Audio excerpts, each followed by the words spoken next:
Résumé des épisodes précédents. Après plus de 10 ans d'attente, ça y est, le tournage du film Kaamelott est enfin achevé. On sait que Excalibur sera de retour, qu'une grande bataille sera dans les enjeux et que beaucoup de méchants seront là, dont un peut être incarné par Edouard Baird. Et boum, je me réveille. C'est donc dans cette ère post-fin de tournage que reprend notre voyage sur la route de Kaamelott le film. Et le moins que l'on puisse dire, c'est que l'on commence à sentir une vraie différence dans l'arrivée des infos. La première différence notable, c'est la réapparition de Alexandre Astier lui-même dans les médias. Tout d'abord via son Instagram, où il a publié cette photo sur laquelle quelques petits détails sont plus ou moins cachés. On aperçoit par exemple derrière lui Excalibur dans son rocher et une tourelle de siège, peut-être une confirmation d'ailleurs des infos que l'on a déjà eues jusque-là. Et au premier plan, une statuette ou du moins une figurine de style Bumblehead du roi Arthur.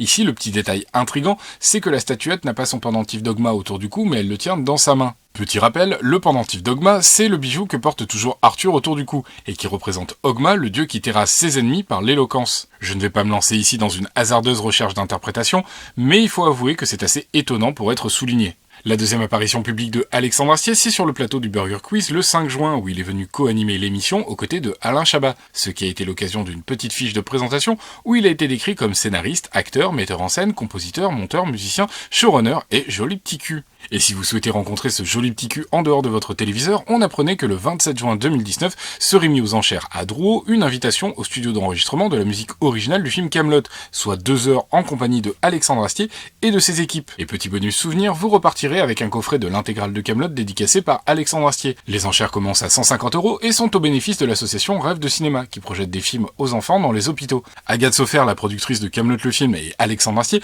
en profitent d'ailleurs pour saluer l'association avec ce petit mot. Un peu de rire et d'évasion pour mieux guérir, c'est avec joie que nous soutenons l'association Rêve de Cinéma. Et puis les informations sont aussi arrivées sous la forme de confirmation. C'est ainsi que par l'intermédiaire de Jules de chez Bad Kid Productions, j'ai appris que Armedia confirmait sa participation au film. L'entreprise Armedia fournit les armes et les armures de Kaamelott depuis le court-métrage Dies Irae. Cette info est donc une très bonne nouvelle qui assure la continuité esthétique de la saga de ses origines à son dénouement. Allez, mettez vos casques. Quoi, qu'est-ce qu'il y a ? Mais l'autre grande nouvelle nous vient du journal Le Dauphiné qui, le 20 mai 2019, nous confirmait la présence de Serge Papageli dans le film. L'interprète du célèbre Guetno est de retour et avec lui tout ce que cela implique de confirmation, d'information, mais aussi tout ce que cela soulève comme nouvelle interrogation. Faut pas penser.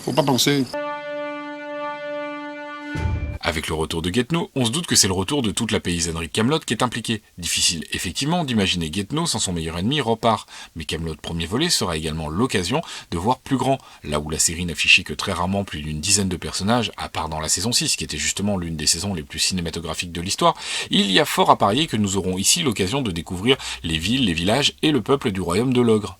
Du coup, la confirmation de la présence de Guetno est non seulement la confirmation de la présence de Rorpar, mais aussi la confirmation de l'une des toutes premières infos qui avait filtré sur le film, la présence de François Morel qui reprend ici son rôle de Belt. Mais c'est aussi, à mon avis, et là ça n'engage que moi, la confirmation de la présence des enfants de ces personnages. Les filles de Guetno, pourquoi pas, mais peut-être aussi d'autres que l'on n'a pas encore découverts. Vous m'en metteriez 5 ou 6 de Vendée, je les reconnaîtrais pas.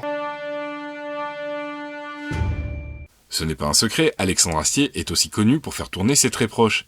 Oui, quant à ma famille, faut faire attention. Il y a quelques personnes de ma famille dans l'équipe. La chose qui est vraie, c'est que je m'entoure des gens que j'ai vus jouer quelque part. Ça, c'est sûr.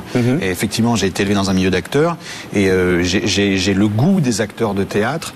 Je fais pas de casting pour Kaamelott, jamais. Il y a des tas de gens qui sont pas de ma famille dans Kaamelott, mais ils sont jamais venus par casting. Ils sont venus parce que je les ai vus jouer. Et au-delà donc des habitués, des récurrents de la série, des espérés et des confirmés, il n'est pas insensé d'imaginer le retour des enfants de Alexandre Astier que l'on avait déjà pu entreapercevoir ça et là dans la série. On pourrait donc pourquoi pas retrouver ses fils ou ses filles Jeanne et Ariane Astier qui pourraient très bien revenir dans leurs personnages de Mabon et Megan, les filles de Caradoc et Mévanouie. La présence de tous ces personnages et la multiplication de tous ces personnages dans le peuple de Kaamelott pourrait jouer un rôle majeur dans l'histoire, un petit peu comme à la fin de la saison 6. Parce que si certains personnages de Kaamelott sont jusque-là restés d'imperturbables monolithes de la connerie, pas difficile d'imaginer que les 10 ans de dictature de Lancelot auront changé quelque peu la perception de certains. Le souvenir de l'humanisme de la politique de Arthur aura sûrement créé quelques nostalgiques, et avec certains chevaliers œuvrant dans une clandestine résistance, au plus proche du peuple, il n'est pas impossible d'imaginer des alliances chevaliers-paysans transportés par le retour de Arthur vers un soulèvement massif contre le régime de Lancelot. La situation catastrophique dans laquelle Lancelot place le pays fait que le retour d'Arthur est plus attendu encore. Et qu'on va plus sentir encore tout ce qu'il a à régler et tout ce qu'il a à sauver.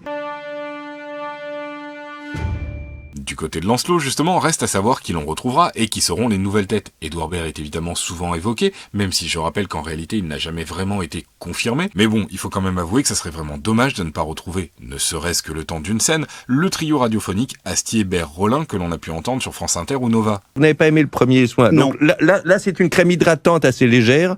Plutôt pour le poil. Ah pardon, j'ai dormi plus haut que le poil. Oui. Écoutez, non mais il faut faire un effort aussi. Oui. Fluide barbe douce. Mais certaines annonces du casting de Kaamelott sont restées beaucoup plus discrètes que celles de Serge Papagali ou Édouard Baird. Ainsi, lors d'une interview au magazine Le Point datant pourtant du 14 mars 2019, c'est le comédien sociétaire de la comédie française Guillaume Gallienne qui balançait l'information de sa présence dans Kaamelott premier volet sans que personne ne reprenne vraiment l'info. Cet acteur césarisé, au phrasé si particulier, est un ajout de poids au casting de Kaamelott. Et si la présence de Alain Chabat, qui avait été évoqué les premiers temps, est confirmée, eh bien le moins que l'on puisse dire, c'est que l'affiche de Kaamelott premier volet commence à avoir sacrément fière allure. Sans oublier que Alexandre Astier, grand amoureux des acteurs, espère depuis très longtemps pouvoir trouver un rôle à la mesure de deux grands noms dont il admire le travail. D'un côté, l'oscarisé Jean Dujardin. Dujardin parce que l'occasion à un moment s'est présentée, elle reste ouverte évidemment. Et de l'autre, le génialissime Benoît Poelvoorde. Et Poelvoorde parce que je suis vraiment... j'ai fait la connaissance d'un homme parfaitement extraordinaire sur Astérix. Parfaitement extraordinaire. On le sait peu ou pas vraiment, mais Alexandre Astier est tellement fan du travail de l'acteur de C'est arrivé près de chez vous que parmi la multitude de projets sur lesquels il a travaillé et qui n'ont malheureusement pas abouti, le plus fou d'entre eux était pour Benoît Poelvoorde. En 2009, Alexandre Astier a tenté de se renseigner sur l'acquisition des droits du manga et de l'animé Goldorak. J'ai toujours voulu, et je veux toujours d'ailleurs, faire un space opéra. Je ferais peut-être... J'aurais été fan de Goldorak aussi. L'idée n'était a priori pas de faire une adaptation directe ou réaliste de l'œuvre de Gonagai, mais d'y rendre hommage en mettant en scène un fan qui aurait retrouvé l'univers d'Actarus dans son sous-sol. Benoît Poelvoorde aurait évidemment incarné le rôle du fan en question, mais le marasme juridique autour des droits de Goldorak a stoppé net le projet. J'ai demandé à mon collaborateur, mon associé producteur, d'essayer de récupérer les droits de Goldorak en France. En fait, il y a une panne de droits sur Goldorak en France. On ne peut plus les DVD. Il y a eu des gens qui ont eu les droits, ils ont sorti les 3 premiers DVD, puis ils ne sont plus les droits, donc il a fallu retirer les DVD du commerce. Il y a eu un bise, pas possible. On a pas assez d'une vie pour toutes les faire, les idées, c'est dommage. Habitué, césarisé et peut-être même oscarisé, l'affiche de Kaamelott le film semble annoncer les ambitions démesurées de ce premier volet tant attendu par le public et les fans. Des fans qui, au cours de ces 10 dernières années, ont su patienter en se réunissant et en construisant des projets autour de l'univers de Kaamelott, mais aussi justement de ses acteurs comme Serge Papagali. Mais ça, c'est une autre histoire. Ils sont créatifs, cosplayers, réalisateurs, artistes de toutes sortes, et Kaamelott les a inspirés ou leur a montré la voie. Et en disant, voilà, on va faire un groupe Kaamelott pour Japan Expo, qui veut, vient. C'est genre, oh là là, et Marius, il... Enfin, oh là là, vous dites pas oh là là. Vous aussi, moi je trouve ça va bien. Oh là là. Oh là là. Ouvrez ou je vous savate. Au cours de ces 10 dernières années, ils ont contribué, eux aussi avec leur projet, à faire de la série Kaamelott le phénomène qu'elle est devenue aujourd'hui. Et c'est donc ici que s'interrompt à nouveau notre voyage sur la route de Kaamelott le film. Comme chaque fois, n'hésitez pas à commenter, partager, vous abonner. Vous pouvez également soutenir gratuitement la chaîne en passant par le Utip de Capsule Pop, dont je mets le lien évidemment dans la description. Et sur ce, je vous dis à nouveau un immense merci et à très bientôt pour de nouvelles vidéos.